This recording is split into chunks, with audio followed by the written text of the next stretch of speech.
Welcome back to the Deep Dive. Today, we're taking a bit of a different turn. We're looking into a really fascinating niche where, like, personal habits meet serious craftsmanship and, well, digital fame. Yeah. Yeah, we're talking specialized hand rolling. It's this whole world where technique, um, community respect, and, yeah, even TikTok or Reels culture all kind of crash together. It's pretty wild when you think about it. Totally. So our mission today, we're unpacking the story of Andrew Shurter. You probably know him online as Phat Andy Rolls.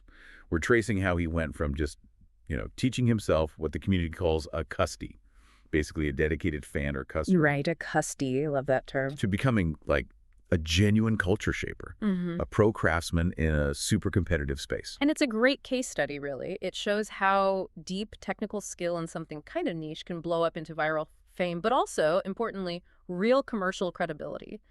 For you listening, the big takeaway might be how this idea, this mantra Phat Andy has, forever learning, forever rolling, isn't just a saying. It's how he built a whole brand. We'll get into that. Okay, let's dive in. The foundation first, the technical skill. Andrew, or Andy, starts rolling his own stuff, Doinks, as they call him, when he's just 18 in Michigan. But right from the start, this wasn't just about, rolling something. It was about rolling better. Optimization was the goal, basically from day one. Yeah, and you saw that pretty quickly. What made his work stand out, even early on in a pretty crowded online space, Yeah. was his focus on engineering the smoke itself. He wasn't just putting material in paper, he was tuning it. The sources really stress his innovations. Things like a super specific focus on airflow. Critical for the burn rate, The efficiency. use of glass tips, which became kind of a signature, and then integrating these things called rosin worms. Which are like concentrated spirals of hash, right, for flavor and potency. Exactly, running through the core. See, that's the difference. It's not just building it, it's engineering it. You look at his famous stuff, the donuts, hash holes, those complex double barrels, they were designed for consistency. That focus on metrics, it really changed the game. It turned what he made into, well, someone described it as more like art than smoke. Okay, but the glass tips, you mentioned that. Why is that 13 millimeter glass tip specifically so important for getting that engineered airflow? What's the deal there? Okay, so that's where a bit of the physics comes in. Your standard paper or cardboard filter, it absorbs stuff, right? It can mess with the flow, make it uneven. A glass tip gives you a smooth, unchanging opening, consistent aperture. But more than that, using a wider tip like Andy's preferred 13 millimeter lets you pack way more material around it while keeping the whole thing structurally sound. And that's crucial if you want to add something dense like a rosin worm right down the middle without, choking the airflow completely. Right, it would just clog up otherwise. Exactly. So it's technical optimization, but it maybe just looks like a style choice at first glance. But, tech innovation doesn't just happen in a vacuum. It's pushed by the community. And Andy's respect for the craft, you see it in how he always makes a point to pay homage, right, to the people who came before. Well, for instance, he's always careful to credit Hare. Apparently, Hare originated the Oink Doinks, the term and the style, and Andy's signature smiley mouth thing, that little design detail on the tip, that came directly from him first copying, then perfecting, and then putting his own spin on Hare's idea. Interesting. It really shows that whole idea. You got to master the basics, the classics, before you can really innovate and redefine things. That makes sense.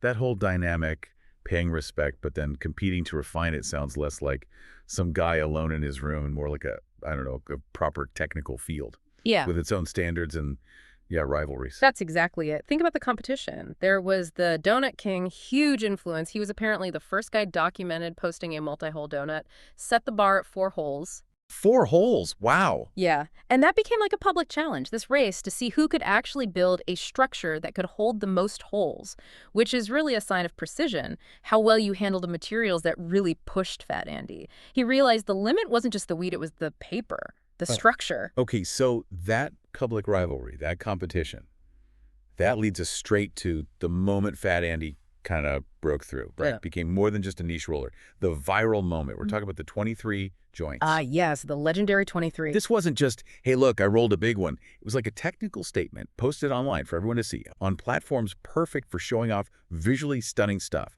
And the specs, people still talk about them, analyze them. It was, 2 Phantom king-size wide papers? Yep, just 2. Some material from a raw filter booklet and his signature 13 millimeter glass tip. And the result, a 23-gram joint. That actually worked. And that blew up because it wasn't just size for size's sake. It was efficiency. It was proof you could do it. That 23 post, it set this benchmark that honestly people still debate today. Like, what is the maximum weight you can possibly handle functionally with only 2 standard papers? It basically threw down a gauntlet to the whole community. Can you get this much volume, this much weight with such minimal paper structure? And it's crucial, isn't it, that this skill wasn't just hidden away. It was performed almost for the platform. It's not just what he rolled, but how he showed it. Instagram Reels, vertical video that rewards quick visual stuff. Exactly right. He wasn't just a roller. He was an early master of showing the process in vertical video, making the craft itself part of the content. Okay, so the skill is there. It goes viral. Right. And that viral moment, it created more than just arguments about paper limits. It started to build a shared culture. And that's where this catchphrase comes in. Hashy face. Hashy face. Yeah, hashy face. It started popping up everywhere online in the comments as hashtags.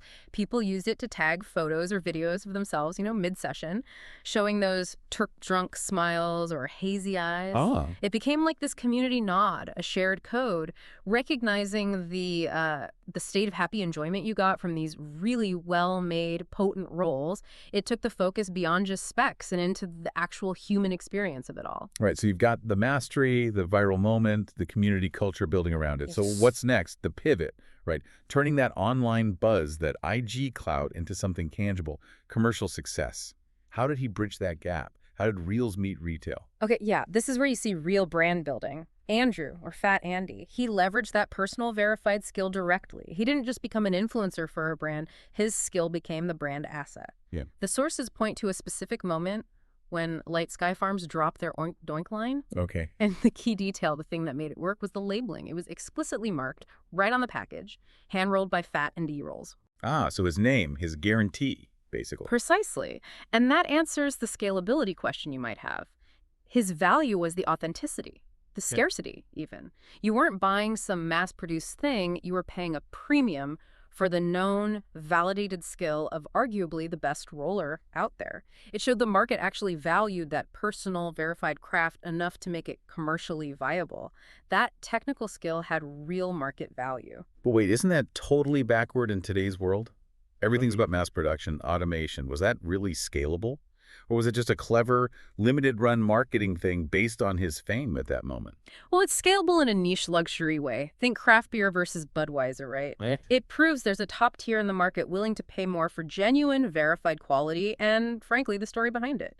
The business model isn't trying to compete on volume. It's about high margin, driven by that verified skill and the fact that Phat Andy, actually rolled it. That scarcity is the selling point, not a bug. Okay, that makes sense. Luxury craft. So retail credibility is locked in. What's the next level up? Getting that professional validation, not just from consumers, but from the industry itself. He didn't just stop at selling rolls. No, definitely not. He was strategic. The sources show him taking deliberate steps to build a professional resume beyond just follower counts.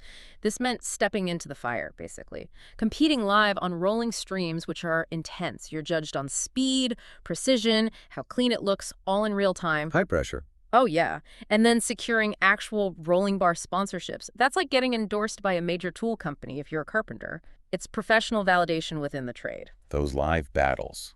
I can see how that would solidify his rep. For sure. Performing consistently well under that kind of expert scrutiny, it validates your skill set in a way a perfect Instagram photo just can't. There's nowhere to hide.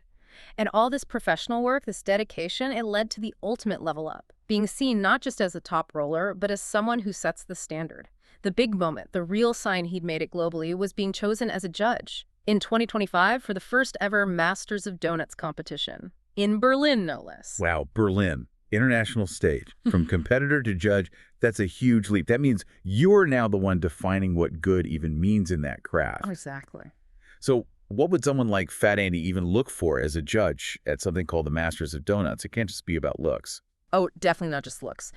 As a judge at that level, you're analyzing everything. Structural integrity, like will that thing actually hold together for the whole smoke? You're checking the burn quality, is it even? Smooth, consistent from start to finish, and crucially, you're judging the airflow efficiency. A winning donut has to be beautiful, yes, but it absolutely has to smoke perfectly, no question. Being a judge there, that cements his position. He's helping define perfection on a global scale for this very specific craft. So if you trace that whole journey from being 18 in Michigan, figuring things out, to judging an international competition, Yeah. it really does seem to circle back to that core idea, that mantra you mentioned. Forever learning, forever rolling. Absolutely. That ethos, it feels like the engine behind everything he did. Yep. Andy seems to frame every step, the early attempts, the learning from others, the viral hits, the commercial stuff, even the failures probably as just another iteration, another lesson. It's this mindset of obsessive optimization, constant refinement. And it really proves that it doesn't matter what your field is. Could be software development, could be baking bread, could be hand rolling these complex things. That commitment to continuous learning is just, it's essential if you want to reach mastery. And stay there. Yeah. You're never really done. You're just constantly tweaking the technique, getting ready for the next version, the next roll. That's a really compelling story. Someone starts with just a personal habit, applies technical rigor, uses digital tools smartly, and builds this internationally recognized brand, both commercially and professionally. It's a testament to just sheer dedication and smart optimization. Yeah, fundamentally, Phat Andy's story is about finding the numbers, the metrics, in something that seems purely subjective. He took rolling, which most people wouldn't think twice about, and applied objective measures. Airflow rates, paper limits, hole counts, structural integrity. That technical lens, that's what elevated it from a hobby to, well, an engineerable art form. Right. Which I think leads to a pretty interesting question for you listening right now. What's your forever learning project? What's that everyday thing, that hobby maybe that you just treat as fuzzy or abstract?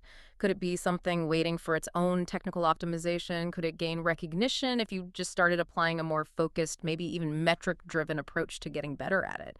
What could you engineer? Find your niche, define your metrics, commit to the learning. Maybe that's the path from private habit to public profession. Something to think about. Thanks for joining us for this deep dive. Definitely check out the world of niche craftsmanship. There's probably more potential there than you think.